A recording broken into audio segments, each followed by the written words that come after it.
At the end of the day, selling is transferring a feeling. If you don't have the feeling, you can't transfer it. If you don't have a good, positive feeling, dude, you're an actor. You have to sell and run your business from a place of positivity. And however you get there, God bless you.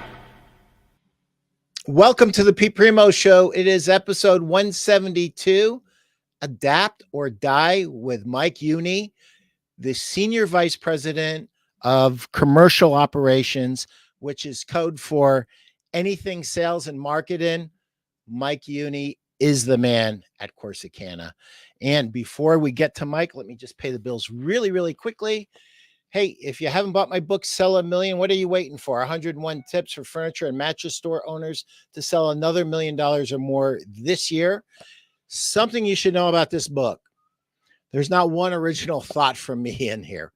I've been very blessed through the years to work with great retailers and great mentors, and I've learned a lot from them, and that is what's in this book.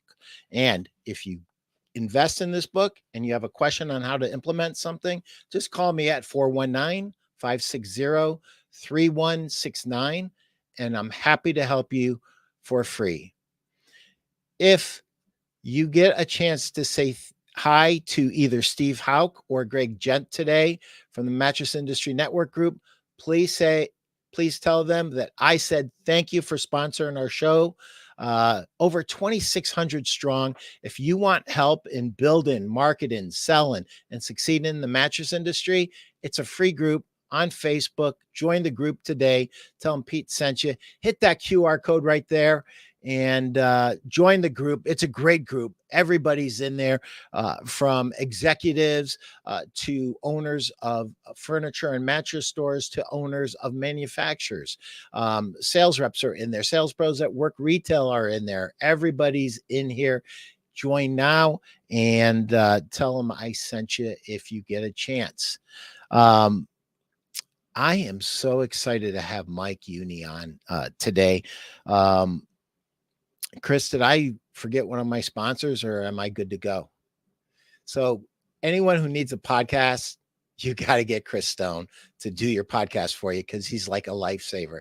He's like, no, you're good. You checked all your boxes. Mike, thank you for making time to be on the show. I know you're a super busy guy. And I got to tell you a funny little story. So I saw the article, where you were the Senior Vice President of Commercial Operations at Corsicana. And so I started to ask through my network. And all I hear are these great things about this guy named Mike Juoni. He's the most down-to-earth sales executive you'll ever meet in your life. Plus, he's got an operations background. He's loaded trucks. He's gone out on deliveries. He was a sales rep. He's done everything you can do in this business. And he's a great guy on top of it. So me being the contrarian I am like, I want to pick this guy apart the second I met you, and I'm trying to pick at something. I'm trying to find something. And I'm like, dang, they were all right. This guy is awesome. And we barely know each other other than, saying hello at a show or two. But we've got some people in common, right? You came into the business with SSB or CERTA. I came into the business before. First of all, thank you for having me, Pete. It's very kind of you to invite me to your show. I'm excited to be here and chat with you for a little while. And thank you for all of the comments that our mutual friends maybe had passed along to you. It's very kind of them to say. I'd like to believe that I operate in a way that's always been humble and hungry and looking for the opportunities to help. And that's led to a lot of great relationships and a lot of great opportunities in my career over the years. So my career actually began at Verlo Mattress. So I live in Southeast Wisconsin. And when I was going to school, I had a buddy of mine that was looking for somebody to ride shotgun and manage the navigation. So at that time, I'm old enough in the industry that was before MapQuest and before Google Maps and everything else. So it was I was literally the map guy and riding shotgun in the delivery truck for a while. So I got my start at Verlo Mattress. Which, factory direct stores is a really neat, interesting concept. And I was really proud to be part of that for many years in a lot of different roles. So as you said, I ran in the delivery truck. I was built foundations and ran the tape edge machine and built beds. And then my career continued to evolve as I found out that they would pay me commission if I worked the retail floor. So I adapted my career perspective at that time and took the scary step to go out there and talk to customers, and had a really great time doing it. And I worked at Verlo for roughly 12 years in a variety of roles for a lot of wonderful people. I learned a lot there. It was a really great franchise system, and you just get your hands in all different parts of the business in an environment like that, from retail all the way back through the back end operations. And with that background in franchising and mattresses, it led to an opportunity to join Serta Simmons, which I did in 2011, and spent several years there in a variety of roles. And um, ultimately was leading the independent channel sales team by the time I left, after having taken on a variety of projects and roles over the years. And that was my most recent role at Serta Simmons Bedding before I joined Corsicana roughly a year and a half ago to lead the sales and marketing here. Wow. Wow. So we have some people in common. When I worked from 82 to 91 in retail, and the last 2 years I spent interviewing, trying to get out of retail, but I was a horrible interview. And finally, Bob and Jeff Allen took a chance on me when they had one factory in Beloit, Wisconsin. Mm-hmm. And so it's fun to hear you talk about retail, because I went on a few deliveries myself when I was in retail, and everybody should. As a matter of fact, my onboarding process before I left included my salespeople that were just hired, before they could get on the sales floor, had to go out on deliveries. They didn't physically have to make the delivery, but they had to be there and see what happened, so that they could understand how the things that they say and do and don't do affect the sale in the house when the delivery is being made. That's right. Promising the customer that you'll rearrange all their furniture is real easy on the sales floor. It's not quite as easy when you're riding in the truck, is it? Yeah, and including all the correct model numbers. That's Little things like that. It's kind of hard to mess up these days, but back then, when the dinosaurs roamed the earth, we actually wrote them down on handwritten invoices. So, well, let's get to it, my friend. We've got some questions. How this whole thing came together. Stu Segura said, "Hey, I want to know what's going on with Corsicana. I know, get somebody who's high up in Corsicana." And so I started putting my feelers out, and it wasn't long. We hooked up, and here we are. So this is Stu Segura's question. okay. When did you know that Corsicana was on the wrong path and needed to change direction? Well, I think the best answer to that question that's most fair to everybody is probably say that I was a part of the transition for the organization after they had decided that they needed to that Corsicana needed to improve the direction it was headed. So Eric Ray is our CEO, and Eric is someone who spent a few decades in the industry in some key leadership roles. And one of the things that he recognized as an opportunity for Corsicana was to build out the leadership team with folks that had long, deep backgrounds in not only their areas of expertise, but also specifically in the bedding category, to ensure that we were going to be customer first, simple execution, continuous improvement, but specific to those that had exposure to helping retailers grow in the mattress category. And so as part of that transition, I came on board. And that was an opportunity then for me to bring my perspective, kind of what we had talked about, right? I've got background going all the way through some operations and a lot of retail and a lot of licensing, and overseeing groups of amazing people that are out there trying to help our retailers grow. Those are experiences that I could bring to this organization.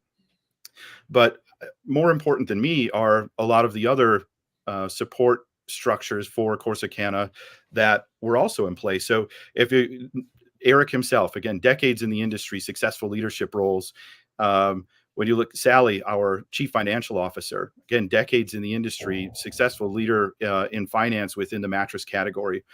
Mark, overseeing operations. Mark Juoni is someone who has spent since the early 80s running and building facilities, running operations across the industry. Roxanne, overseeing some of the service and procurement, years in the industry, overseeing, making sure that things are being executed properly. Whether it's our sales finance, the sales operations team with Stuart and Scott and Kat, or everybody here on the entire team across the board from a leadership perspective has years of experience in the mattress category. And that was very important to Eric, was to, again, not only have people that were experts in their field, but that were going to bring a true passion for helping our business partners grow based on experience in the mattress category specifically. And I was a part of that.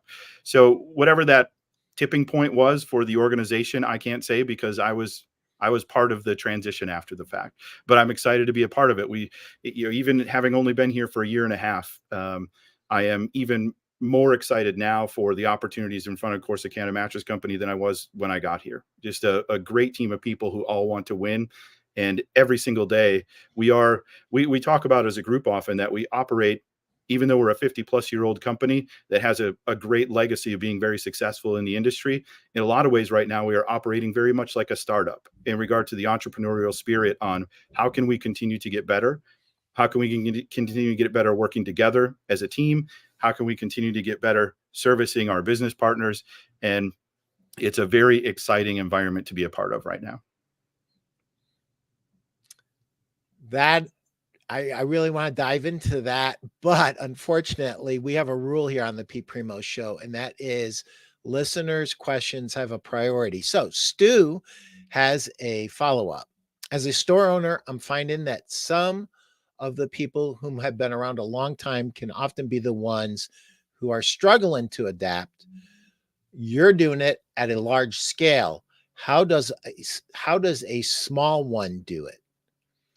That's a big question. I, again, appreciate the fact that I'm here to be able to give my opinion, and it's only based on my experience, right? I can give, Stu, I've never sat down and chatted with you, but this is a great conversation that I'm sure anybody who's ever led people or come into any organization has had to work their way through. Is I mean, how many sayings are out there about you can't teach an old dog new tricks? Well, there we go. Look at that. Old dog new tricks mentality. There's certainly a challenge to it, but I have throughout my entire career tried to operate from not only a place of integrity and humility, but transparency. So in my experience, when you come to take on a team, whether that team is 2 people or 80 people or larger roles than I've had, I'm sure, when you come into an organization like that, if you lay out, in my opinion, first, there is a matter of listening. You have to understand everybody's going to have their perspective. And while sometimes the perspective seems like it's folks that have just dug their heels in the ground and have a refusal to change, there's often a lot that you can learn about that. And sometimes it's just a matter of giving people an opportunity to be heard. But you listen, in my experience, and make sure that you're incorporating the feedback that you receive into the plan that you build. But then it's a matter of, you say, begin with the end in mind and work your way toward it. So ultimately, we all want to get to the same place of success. So whatever that final destination is that you're building for the organization or your team or your business, you let the team know what the path is that you're going to take to get to that destination, the checkpoints along the way. And that should create a sense of buy-in and accountability along the way that you can include as you move towards your mutual goal. And I think that's an oversimplification, right? It's always easier to say something like that in a conversation like this than it is to take people who have, we've always done it this way, or that's never going to work. We've tried that before. You can sometimes ultimately those people aren't going to be able to come along for the journey, but if you're honest and open with them about it, that generally can be a mutual decision rather than a one-sided decision. I have a few things to add, Stu. I agree with everything that Mike just said, but I think it really starts your ability to adapt. 2 things are huge. Number 1, you have to have a servant's heart. You have to have humility. If you don't have humility, you cannot see the forest for the trees. You can't see exactly what's happening. And so I think it starts with humility, and then it's your ability to listen and process information in from all different aspects and make it all kind of work together to really understand, because you can't adapt if you don't know what is in front of you. And so once you understand what's in front of you accurately, because you've sought out a lot of opinions and you've really listened and you've asked a lot of questions. And if there's only one or two people in the company, then it's those are going to be really deep conversations, right, Stu? Like with those one or two people. But you really gotta like do Columbo, which I know is a generational thing, which you may not get, but and ah and create space with no words in it so that they can fill in the space, so that they can give you more input, and then ask them to basically, the underlying question is why do you feel that way, why do you think that's important, and keep diving down deeper and deeper until we get to that place. So I agree with everything Mike said. I just wanted to really emphasize that piece on humility and listening, because I think Mike is so naturally humble that he doesn't even realize he is. So that being said, that was a great question, Stu. And you're welcome to ask as many questions as you want, Stu, because if it wasn't for you, this episode wouldn't be taking place. So this episode is for you, my friend, and ask any follow-up questions that you want. Mike, I want to dive into this whole thing about adapting. Um, what's important about adapting in the correct way in your estimation? Uh, I think it would be a follow up to Stu's question, and what we were just talking about is that it is um, in my opinion, a risk to go into any organization or again, regardless of size. I think let's just assume for the rest of our conversation, whether you're a business owner that has a staff of 2 or 3 or 4, or a larger organization, there is um, there's an absolute risk of walking into a situation and making decisions unilaterally without getting your team or your people on board. And should you just charge ahead without any buy-in or support from the people who are going to help you succeed, you're ultimately not going to be successful. Like, trying to be an individual contributor when you're a leader of a team is not going to be an effective way to grow. So I think the biggest risk to me would be walking into an organization and just, without securing any of that feedback, without asking people why, what you were just talking about. If you ask them to wave their magic wand and help the organization get to where it needed to go, and then you completely ignore all of their feedback and just run the direction you're going to run, you're going to you're going to lose your people. And any leader is only as successful as the people that they have around them. I'm not by default anything more than somebody who tries to be very effective at whatever it is that I'm being asked to do in order to grow the business that's in front of me. And I have only been successful because I have found wonderful people to surround myself with throughout the years that help make up for the areas where I'm not as strong. And if I had walked into these environments believing that it's all me and I'm the one that's driving it forward, I would have never lasted long in any of these roles that I've been able to have. Because at that point, you're just an individual contributor that's out there, and you're not building a team, and you're not ultimately going to be successful. So I hope that answers the question. I think the greatest risk would be walking into a situation and being false about the fact that you're seeking feedback and trying to build consensus, when in fact you're just going to charge ahead and do what you believe is right, while ignoring the feedback from others. Wow, that is really good. Stu, the only thing that I would put a finer point on, and Mike did a great job. He put two words together that are really important, because when you're a store owner by yourself and you're doing everything by yourself, you are an individual contributor.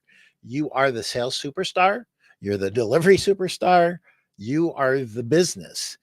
And you mentally and emotionally have to switch hats as you start to build a bigger team and you start bringing people in. You have to wear the hat of a consensus builder, of a listener, and of somebody who's not just focused on him or her being the superstar. You're in the business now of creating superstars, and it's a completely different hat that you wear. So I just wanted to follow up with that.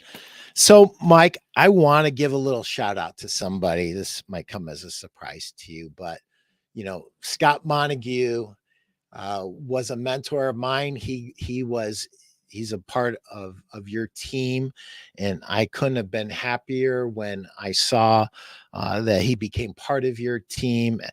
When I was a rep, I used to call him almost every night, and I swear that man is a saint because I asked him so many stupid questions. I asked him the same question probably 100 times on different days because I had forgotten that I had asked him before. And this guy was as patient as could be, and always making me think, always asking me great questions, never really answering the question directly, always asking me more questions about the question I was asking.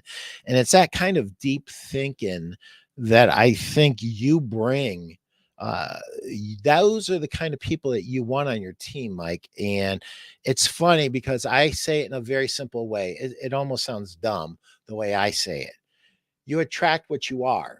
If you're open minded, you're transparent, and you're honest, you will attract other people who are open minded, transparent, and honest.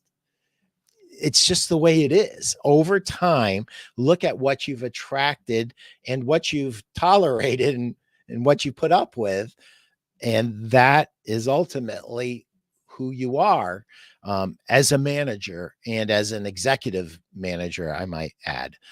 So, thank you, Scott, for putting me and Mike together. And thank you for putting up with me for years on end while I was learning how to be a rep.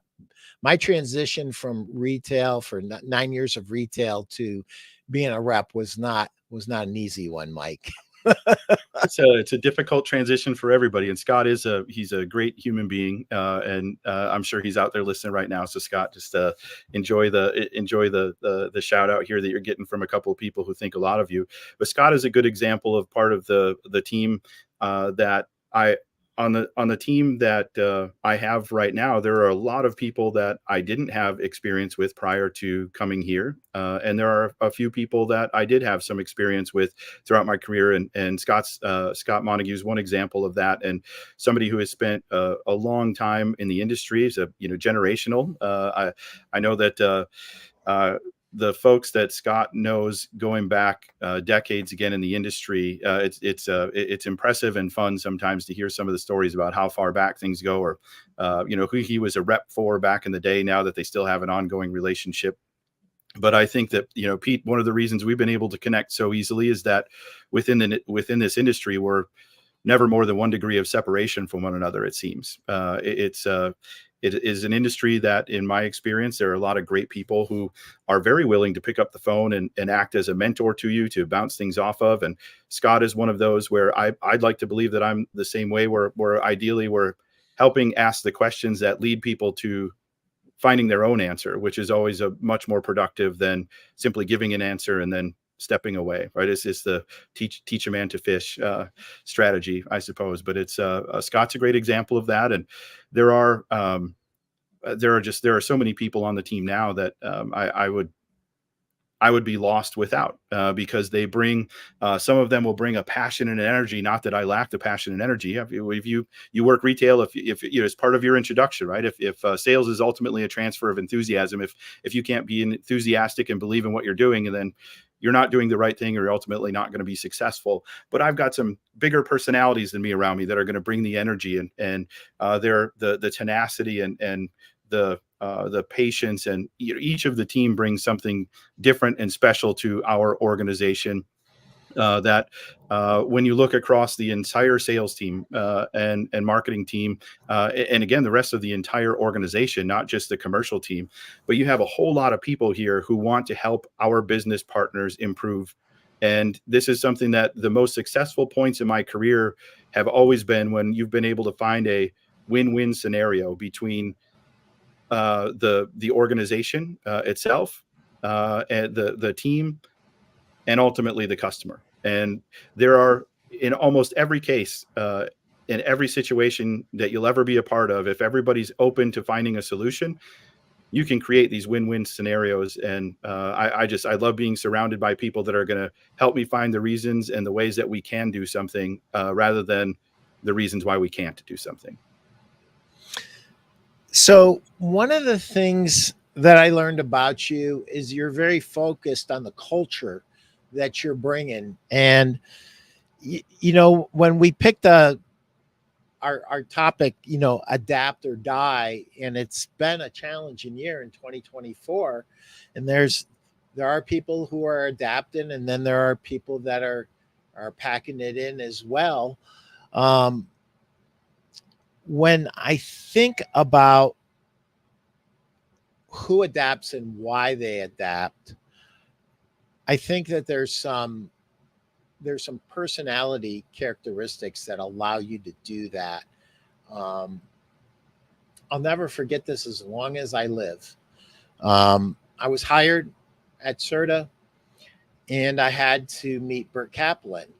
And so I'm being driven by Jeff Allen to meet Burt Kaplan. And Burt Kaplan, it was, God rest his soul, I think he's gone, and he was a little different of a cat. So Jeff is trying to and I finally looked at Jeff and I said, I thought I was hired, Jeff. He goes, you're hired. He goes, no matter what happens, we're good. He goes, I'm just letting you know. And so I got so intimidated, and all Jeff was trying to do was just let me know that this could be a little bit different of an interview. And it really wasn't an interview. Burt just wanted to get to know me. So anyway, Burt says, Pete, you look like you were in athletics. And I said, yeah, I was. And I don't say anything else because I don't want to say anything extra because I'm going to get in trouble. Right. And so finally he goes, so what sport did you play? Football. He goes, did you play in college too? He goes, you look like you might have. And I said, yeah, I did. And then he looks at me and he goes, did you start? I said, yeah, I started. He goes, that's good. And I'm not saying anything. I mean, I'm just answering the questions. And he goes, so were you any good? I said, yeah, I was good. He goes, were you good enough to start? I said, yeah, I started. He goes, were you good enough to be all conference? I said, yeah, I was good enough to be all conference. And I'm looking over at Jeff and I'm like, when is this going to stop? And it's not going to stop till he gets to his end point.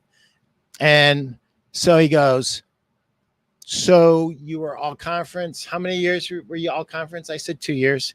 He goes, so were there any other honors? And I said, yeah, Burt, I was a 2-time All-American. He goes, I thought so. And I'm looking at him like, why are you asking me? What does this have to do with selling mattresses? And he just looks at me like he knew what I was asking with my eyes. I didn't even ask it with my mouth because I was so intimidated. He goes, Pete, what I have found that is guys and gals that were in athletics do very well in this business. They're competitive. They want to win. Going all the way back to what you said, something that all of your people have in common. They want to win. And I think for you to be able to adapt, you have to want to win. And you have to want to win not only for yourself and for your family, but you have to want to win for your dealers. You want to win for them as well, because a lot of what we do impacts them so much. Mm-hmm. So, Chris Tahaney, my boss at Dream Fit. All right, got to read this one. Chris asks, I may be the first to admit that I am listening to today's episode in the shower. A little too much information there, Chris, but I need to cut every single corner I can today.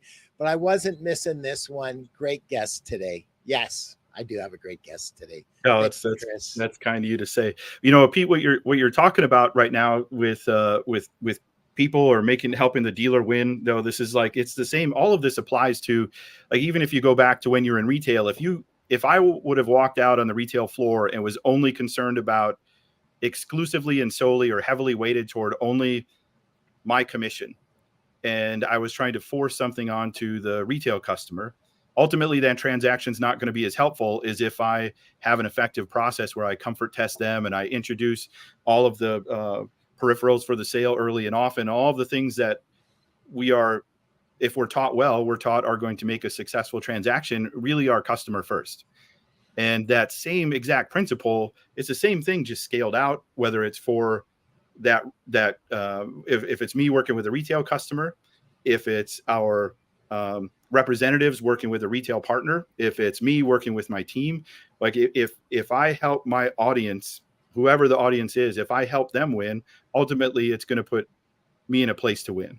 So it's not necessarily self-serving so much as it is if you operate with this servant mentality from the beginning that you're going to help the other person win, ultimately it's going to pay off for you. You have to do it intelligently, and you don't give away the farm and all the things that you can do. Again, whether at any scale of any one of these relationships, if you are helping whoever's across the table from you win, it's ultimately, that's what's going to create a partnership in a way that everybody's headed the same direction. And when you're all headed the same direction, that's when this business is the most fun.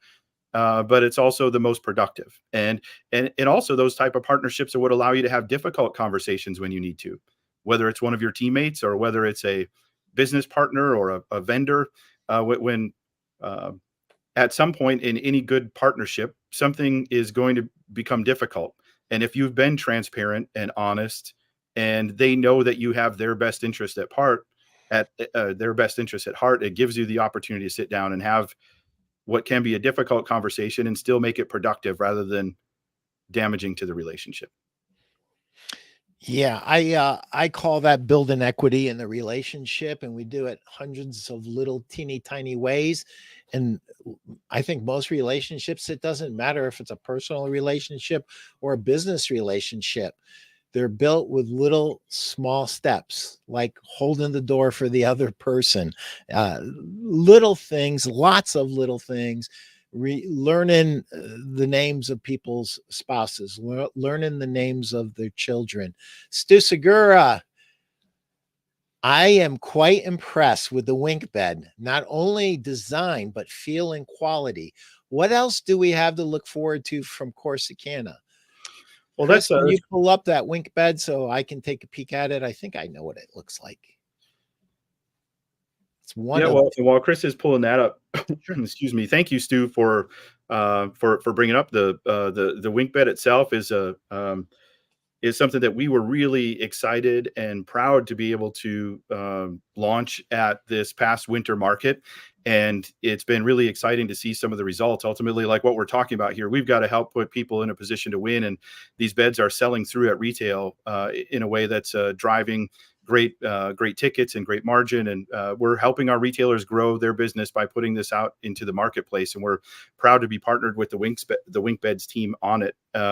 This is something internally that has been a relationship for many years, dating back to 2015. The Wink Beds with the company, and so there are a few people involved here. So Mark Juoni again and his team in product development have been working with the Wink Beds team over the years, and we had talked about with them over this last year ways that we could potentially help them get into retail in a way that would also help the retail partners win. And coming up with these beds was a lot of fun. It was a lot of fun internally. It was a lot of fun working with the Wink Beds team. There's great people who are again interested in helping business partners win. And far from we know that there's always going to be opportunities for improvement in regard to how we approach the partnership and how we can help produce a better omni-channel experience and all of the things, all the boxes that we would need to check in order to be successful. And the WinkBeds team has been great about with their flexibility to try to help the retailers win.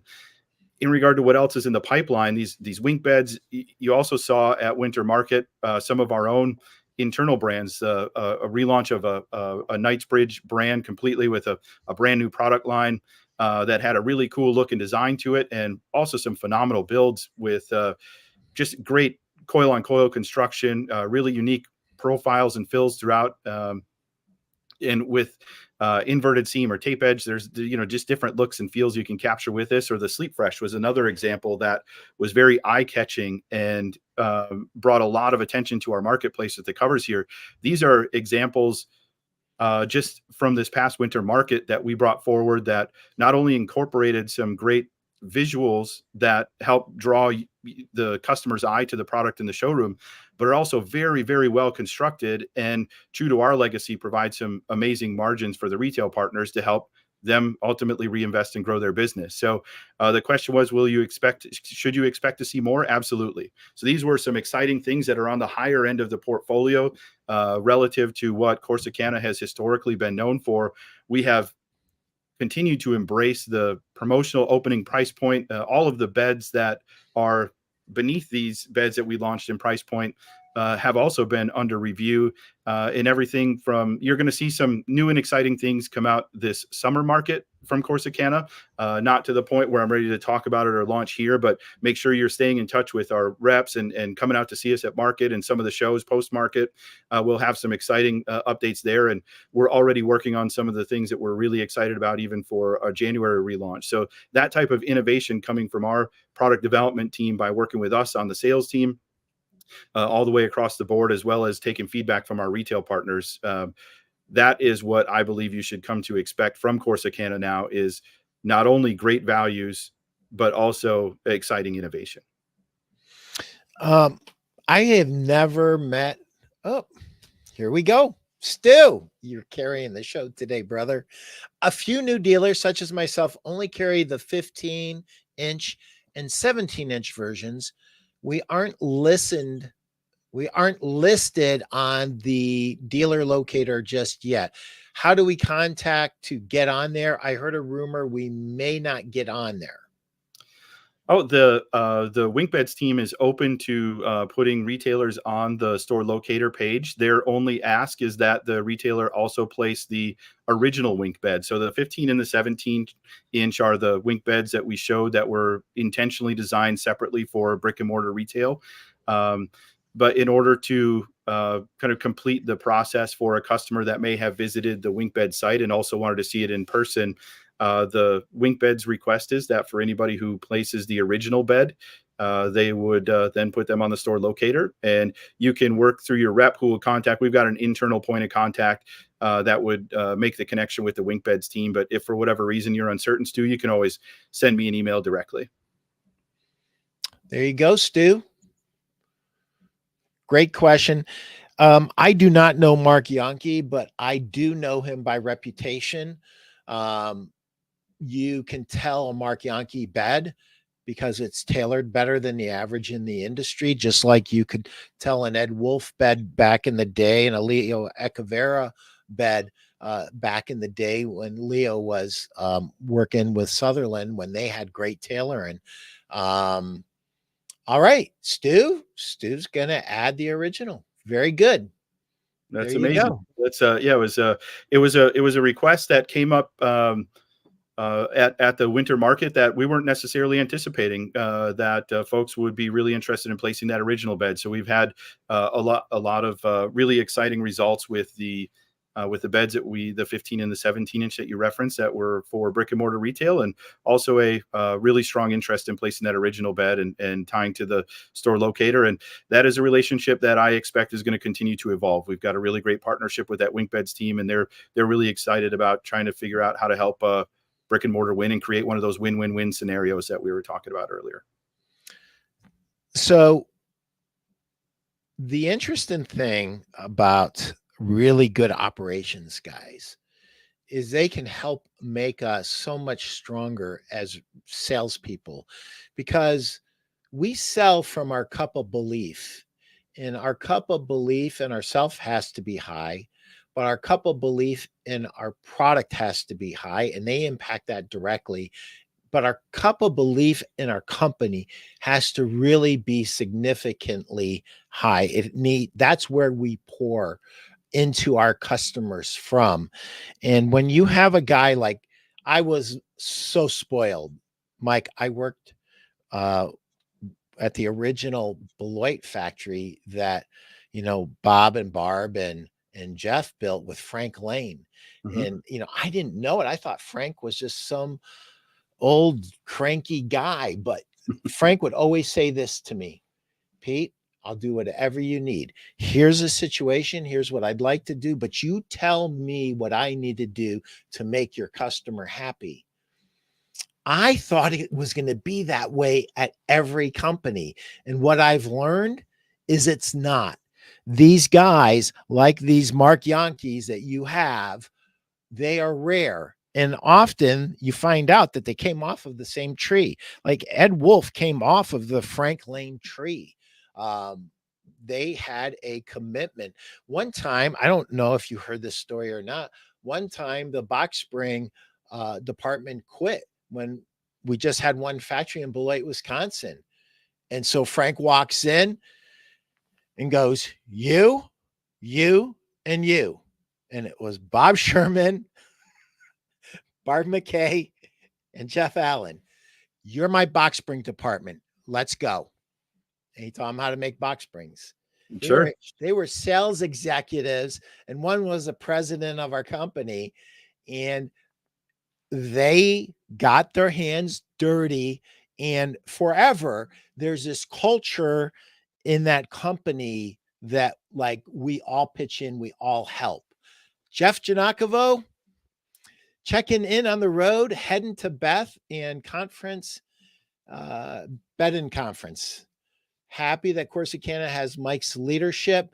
I think the lesson for everyone is that anytime you've got the opportunity to redefine who you are and who you serve. Wow, you said a lot there. I'm going to let you have at that, Mike. Mm. Well, this is, yeah, thank you, Jeff. I look forward to seeing you the next couple of days, and congrats. I understand you're going to be speaking out there. So I look forward to seeing you around the next couple of days, Jeff. Travel safely. You were just talking about operations and in general, that is applies to culture though, right? You build a culture for the team, and that culture can follow the people, and those people are sometimes in different organizations. And some of us across the industry have come from different places. Now we're all sprinkled at different places, and some of us have picked up different parts of that culture and are reapplying it elsewhere. But here at Corsicana right now, one of the things that we can be very proud of as an organization is predictability and execution. In that, when we look across the plant team, so we have, whether it's Charlie and his team, or Carissa and her team, or Nick and his team, DeMarco and his team, Pat and their team in Wisconsin, Travis and Raphael, or Ellie and her team. We have these amazing operations teams that are executing at a very high level. In order to be successful, you talked about the trust that you need to have in regard to execution. That applies very much to, as a retail partner, what I want as much as anything. I need to have a great product, and I need it to be able to sell through at retail. But if I don't have predictable service, it is almost irrelevant, right? So predictability is a critical function of making sure that that's a productive partnership. And our on-time, in full rates at Corsicana are something that we can all be exceptionally proud of. In a state of continuous improvement, we will always be looking to get better, but every single one of these operations teams, this will to win, is applicable across every level of the organization here. And in all of our different facilities, those teams care about making sure that the customer gets every delivery when they expected it, and in the way that they expected it. And if for whatever reason there's a bump in the road, everybody's going to jump all over it to make sure it happens. Whether that's Brooke and Chandra and all of the team in the customer service department, or just across the board, there's a lot of great people here at every step of the way are going to make sure that we are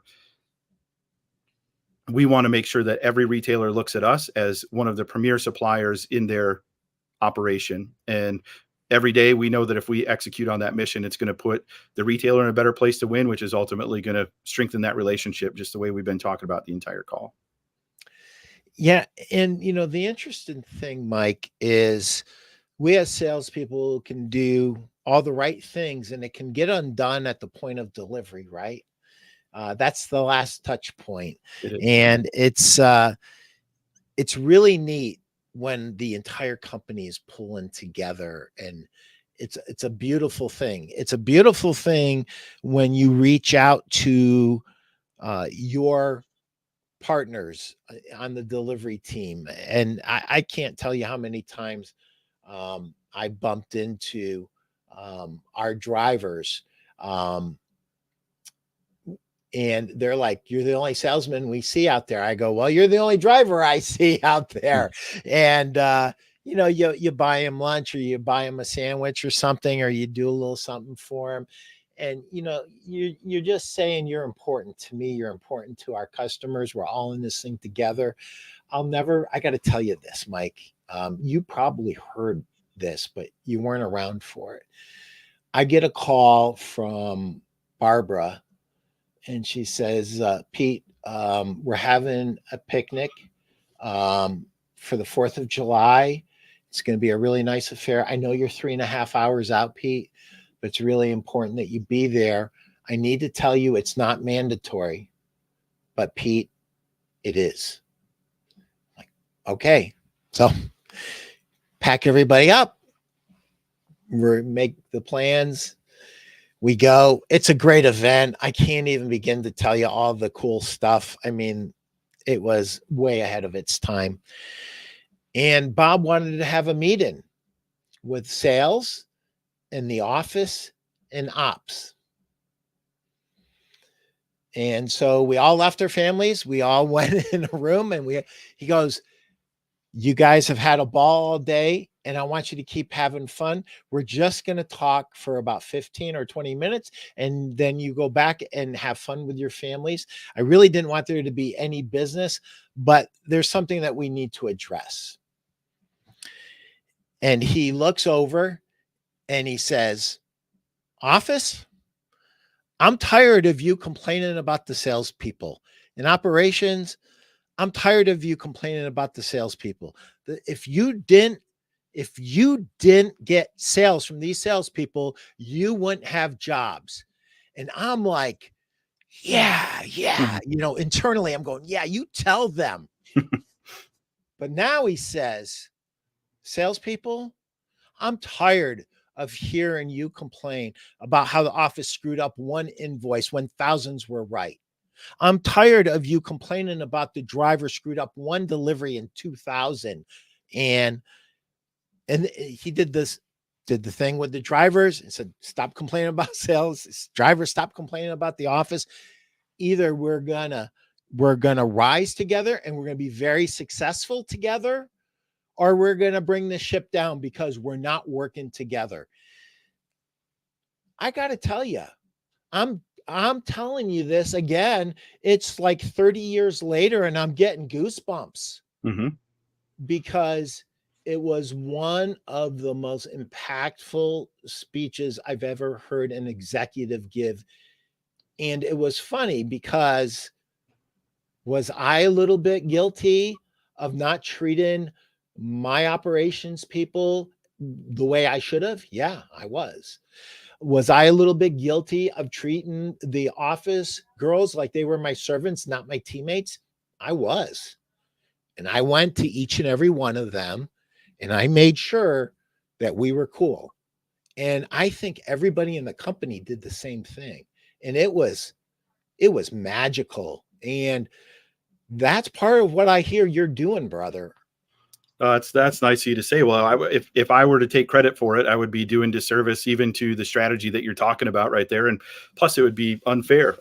We on our commercial team are all doing our part for sure to eliminate any organization has risk of silos. Even going back into my the very beginning of my career when I worked in the delivery truck or in the production area and was building beds, and the salesperson made a commitment that I don't know, it's out of whatever, it was out of standard operating procedure.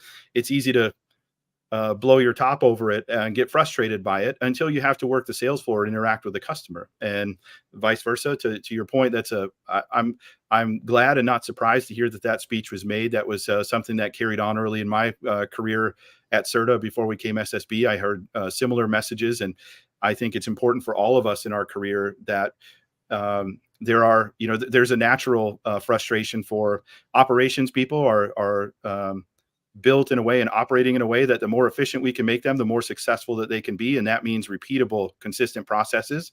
And as salespeople, we know sometimes you have to operate in the gray a little bit, and you have to throw a little curveball every once in a while. And doing that in a way that understands and puts your feet in the shoes of the other person so that you can go in there with a little empathy and use that as you're navigating the conversation makes it easier. But it's knocking down those silos is critical for any organization. And in our industry, for sure, you will hear, I'm sure there's ops people out there that are today grumbling about those darn salespeople, and vice versa. And it is so important to put this goes, you talked about making sure your salespeople ride along in the delivery truck. I think there's a great standard practice that goes back something similar in my days at retail and retail management. We would have part of the onboarding of a salesperson was to ride along in the delivery truck for that same reason, to try to help knock down those walls. Because what did we say before? That if everybody's not running the same direction, you're all, ultimately pulling away from each other. You're at best slowing yourself down, and at worst, you're not moving anywhere or going backwards. Yeah. We are 6 minutes into your time. So I want to ask you a question. Is there a question that I did not ask you that you would like me to ask you? Wow. Well, how about where do we see Corsicana Mattress Company going in the next 2, 3, 4, 5 years versus where we are today? That's easy. Where do we go from here? That's right. I appreciate the question, Pete. We are on an exciting evolution. I talked about at the beginning. This organization has been a lot of fun to be a part of over the last year and a half. Like every day is a new adventure. There's a lot of every day there's some new opportunity that we have to look at how we're going to market differently, whether that's something we're doing internally or more public facing. And as an organization, our team is embracing that. Eric brought the leadership team together recently, and really the entirety of the meeting was breaking down silos and how can we move bigger and faster together as a group. And it's pretty impressive to be part of an organization that is trying to make sure that those silos are broken down. So where does that lead us in the next 2, 3, 4, 5 years? Is that Corsicana already is on a path where we, as one of the private label manufacturers of choice for the industry, are building beds under a lot of, for a lot of brands and labels that people might not have expected to begin with. We have a lot of capabilities that are outside what may have been considered. If someone who's been in the industry a long time just thought about Corsicana, it may have pigeonholed them for what kind of capabilities they think our organization has. And some of what we just launched at Winter Market, some of those that are maybe aware or see some of the private label stuff that we've done in the marketplace know that our capabilities are so much more broad than that. And so where I expect us to be in 2 to 5 years is, from a market share perspective, significantly further ahead than we are today, which is already significantly further ahead than we were a year and a half ago, because we continue to go out and show that the capabilities. Here was a shot from our showroom, and a couple of shots from our showroom in Vegas, which, had you not known that these were Corsicana mattresses, you probably would not have expected that these photos were taken in the Corsicana showroom. And that is the continued evolution that Corsicana is on today, that's going to put us in a position to continue to provide more and more value to our retail partners, knowing again that if we can help them grow in any capacity, whether that's through their traffic, their close rate, their average ticket, or their margin, if we're feeding the retail partners opportunities to grow those beyond where they are today, that's going to give us the opportunity to win. So I anticipate that we're going to have more retail partners, more placements, strong market share, and just be continuing to execute. With 7 facilities across the country, and our ability to execute from a value provider perspective, in my opinion, stronger than anybody else in the industry, we're only going to continue to lean into that and get stronger and better in a way that's going to, the more people that we help win, the more we're going to win. And I expect us to be doing even more of that on a larger scale a few years from now. Well, I think we're all out of questions, Mike. I have to say this. It was really a pleasure getting to know you in the last hour. I think we could talk for another 2 or 3 hours pretty easily. It is really an honor to get to know you better here. And I look forward to seeing what you and your team does. I know some of the members of your team, and they're just absolutely great people. And wishing you all the success in the world. Anybody that wants to get a hold of you, Mike, how do they get a hold of you? What's the best way?